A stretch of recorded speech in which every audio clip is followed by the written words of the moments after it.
Basically, I'm what we call a sports podiatrist, so I'm a foot and ankle specialist. I deal with any problem of the foot and ankle itself, but also look at mechanical issues that can affect the players from the hip down, because there can be a lot of things going on that are caused by foot and ankle mechanics that we can maybe correct to help with injuries. So it's a high impact sport, and minor issues occurring with running mechanics can have a major impact on the players.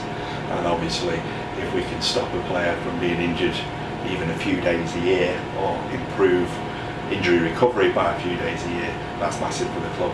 Basically what we do is we screen them in detail, and the great thing about Notts County and Johnny Wilson and his team is that they look at the holistic approach, so we can sit together and discuss the players and what physio is doing, what the medical team are doing as regards rehab, and how that fits in to the stuff that I know, and so I can chip in and do my two pence and hopefully get people back quicker to the game. I've got 18 years experience, 12 years of which is in the NHS at consultant level, and to be honest, a few years ago we didn't have the technology. You basically examine the patient or client and work out what the problem is by process of elimination, because that's what medicine is.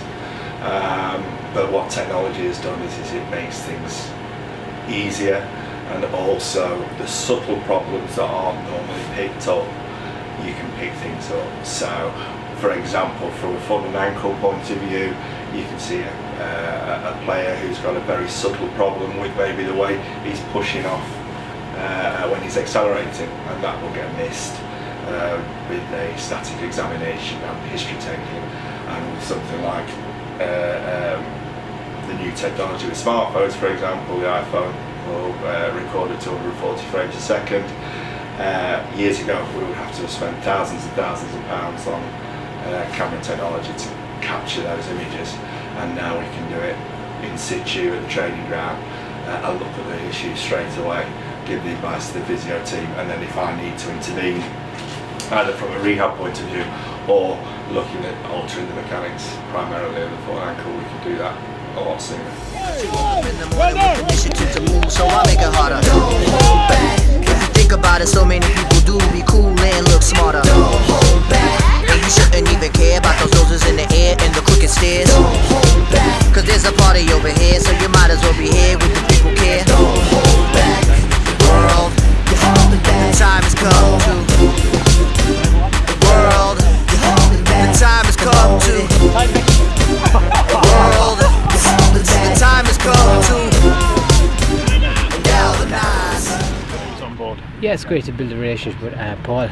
All we're trying to do here at Notts County is develop a centre of excellence for sports medicine, and I feel that as a outreach service, Paul brings a lot to us with regards to being a specialist in the foot and ankle. So he'll come up and do a clinic on gait analysis, running patterns, and then again looking if there's any connection within the kinetic chain between the upper body and lower body. I think at the start it's just kind of building that relationship.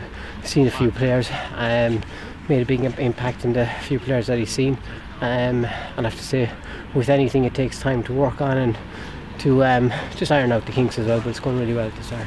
Well, without trying to sound corny, and to coin the phrase, you know, your feet are the tools of the trade for football, so it's important that the boys understand about taking ownership and responsibility for their own hygiene and foot care and foot health with regards to not only playing in the immediate term but also for a long-term future. So having Paul from a patient education point of view, and also from guiding us from in-service and what we should be looking out for is certainly helpful.